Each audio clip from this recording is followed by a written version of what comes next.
Avó, avó, quem inventou o mundo?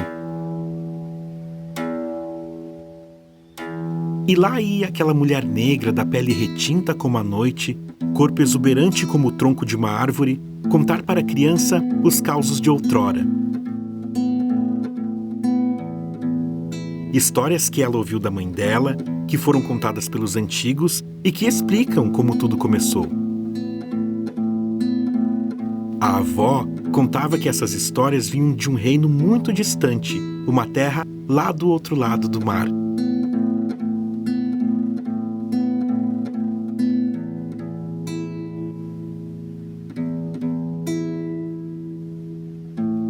Nesse lugar habitavam os nossos ancestrais, o povo Iorubá. A avó olhava o menino com ternura e dizia: "Olhos no futuro, mas ouvidos no passado, meu pequeno."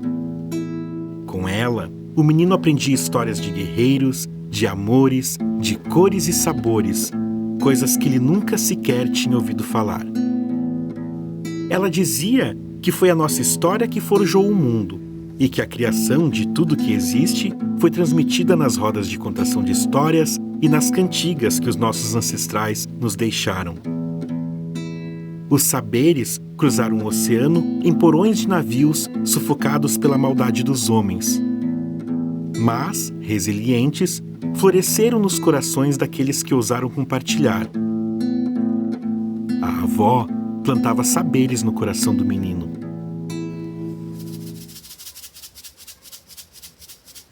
Para explicar a criação do mundo, a avó contava que no princípio tudo era um imenso vazio.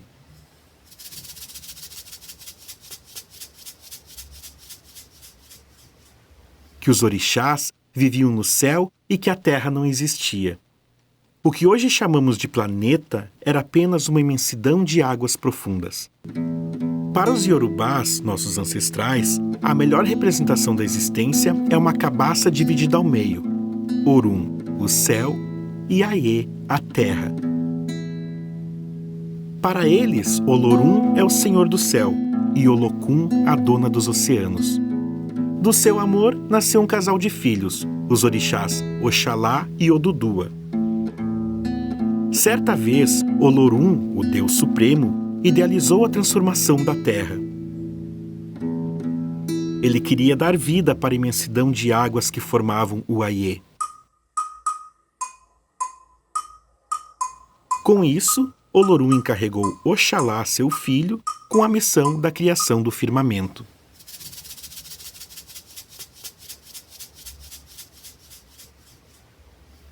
Para isso, entregou-lhe um saco com pó preto e uma galinha com 5 dedos.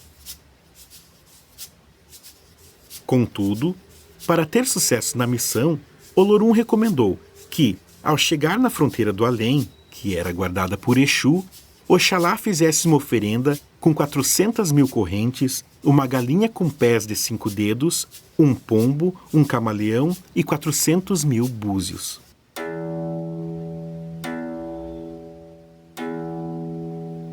Assim Oxalá desceu ao Aie para realizar a missão que lhe foi conferida.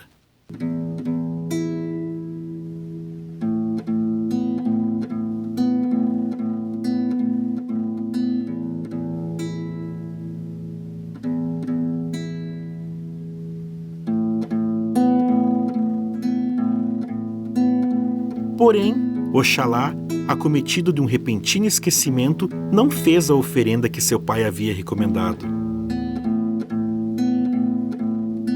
Então, Exu, guardião da fronteira do além, ao perceber tal descaso, resolveu puni-lo.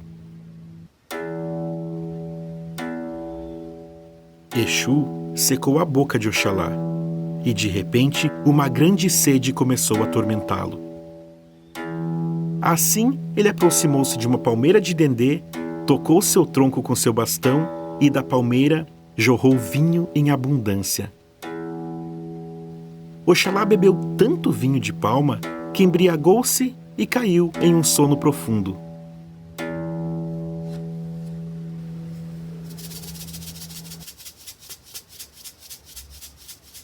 O Dudua, espreitando Oxalá, tudo observava.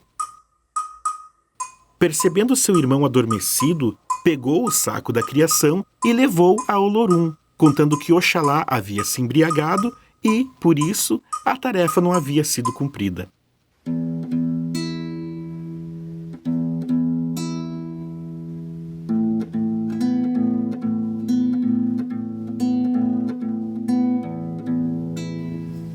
Olorum entregou a missão a Odudua, que com 400 mil correntes desceu até a imensidão dos oceanos para, enfim, consumar a missão de criar o firmamento. E assim foi feito. Odudua abriu o saco da criação, depositando sobre a água um punhado de pó preto. Em seguida, soltou a galinha de 5 dedos, que ciscou o pó até que a terra firme fosse formada.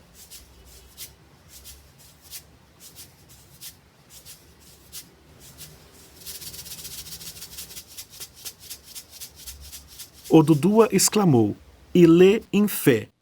A terra se expande.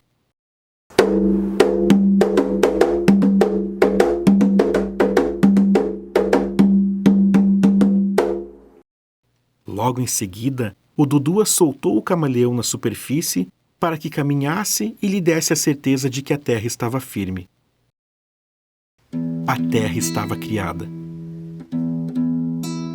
A missão que Olorum havia ordenado estava concretizada.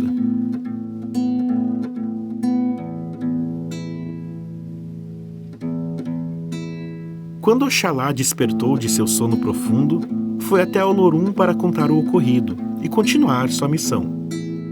Mas o mundo já estava criado, e para castigá-lo, Olorum proibiu ele e seus descendentes de beberem vinho de palma por todo o sempre. Contudo, Olorum percebeu que ainda faltava algo. A criação não estava completa. E percebendo que Oxalá tinha cometido um erro por distração, Olorum deu outra dádiva a seu filho: criar todos os seres vivos para habitar a superfície da terra. Assim sendo, Oxalá partiu para criar o homem. Desceu ao Aie com a ideia fixa em cumprir a dádiva que lhe foi conferida. Não queria errar, não queria desapontar Olorum. Ao chegar na superfície, iniciou seu ritual para criar o homem.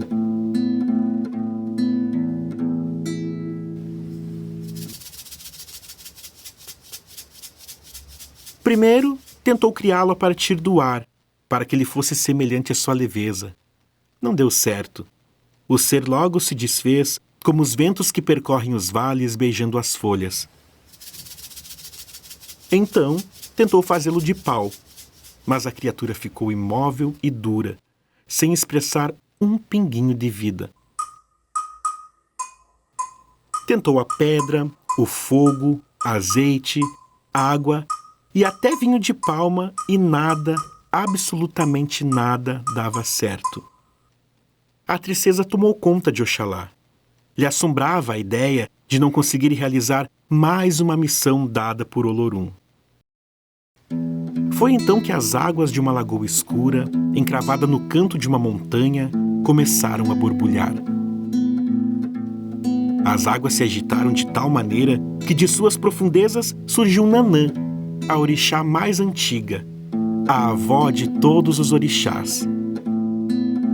Nanã se compadeceu com a tristeza de Oxalá e veio ao seu encontro oferecendo-lhe o barro do fundo da lagoa onde ela morava, para que ele tentasse mais uma vez fazer a criação. Oxalá então, deixando a tristeza de lado, começou a dar forma para a lama que Nanã havia ofertado. Foi criando beleza e simetrias, cores e movimentos, até concluir a divina tarefa da criação. Assim foi feito o homem. Logo que se deu por satisfeito ao ver o ser modelado por suas mãos, Com o sopro de vida de Olorum, o homem caminhou. A criação estava feita. O homem passou a existir. E com o auxílio dos orixás, a criação povoou a terra. Pois para organizar a existência e promover o equilíbrio entre as espécies, cada orixá escolheu um canto da terra de seu agrado e passou a governar a natureza, os mistérios e os segredos.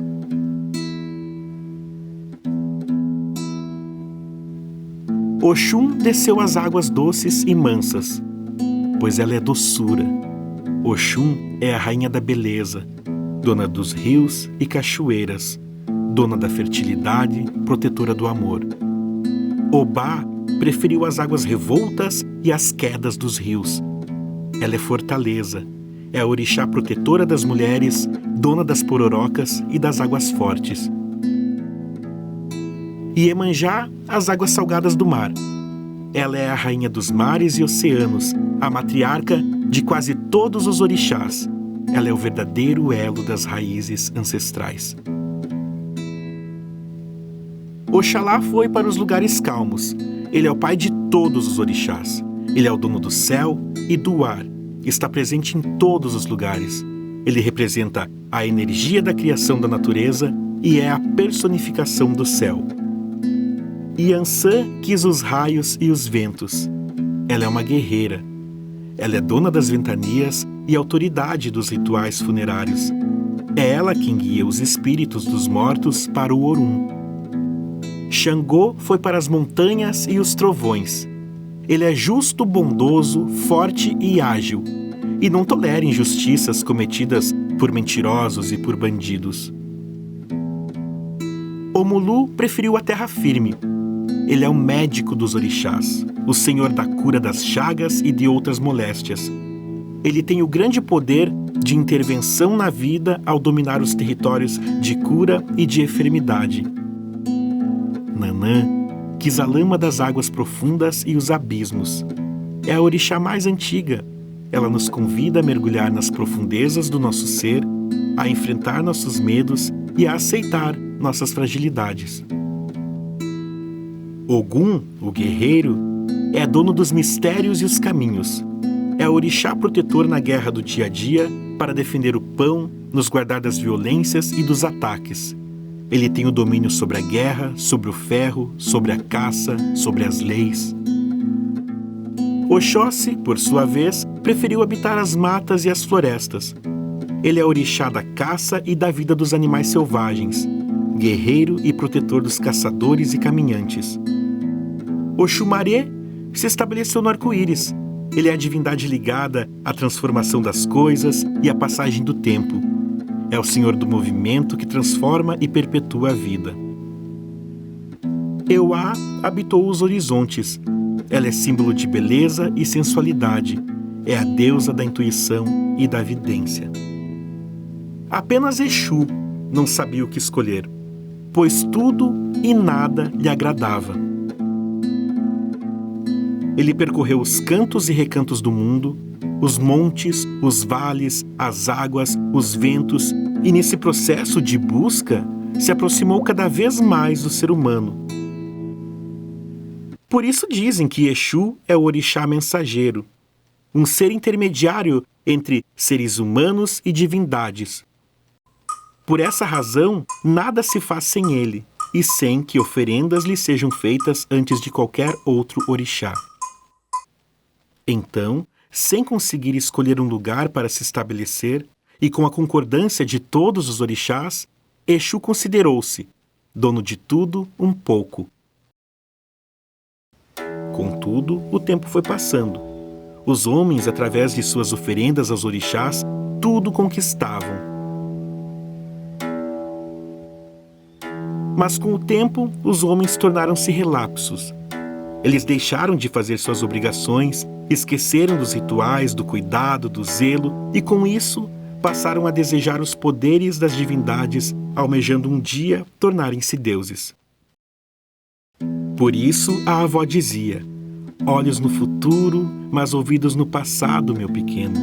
pois apenas o respeito por tudo que veio antes nos guia pelos caminhos certos. Cansado da ingratidão humana, decepcionado com os rumos que a sua criação estava tomando, Oxalá decidiu que os homens deveriam morrer.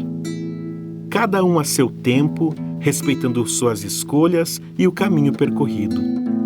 E assim Oxalá criou Iku, a morte. Contudo, ficou sacramentado que Iku não teria poderes plenos. Apenas Olorum decide a hora certa de morrer de cada homem. Quando a avó contava essas histórias, o menino ouvia tudo com muita atenção. Era como se as palavras saíssem do coração daquela mulher. E ela sempre finalizava as histórias com um riso farto, desses que abraçam a gente com carinho. Ela dizia: que Exu proteja teus caminhos e que Oxalá ilumine teu ori, minha criança. Agora passa, já é tarde. Vai brincar que a avó vai fazer quitutes pra gente comer.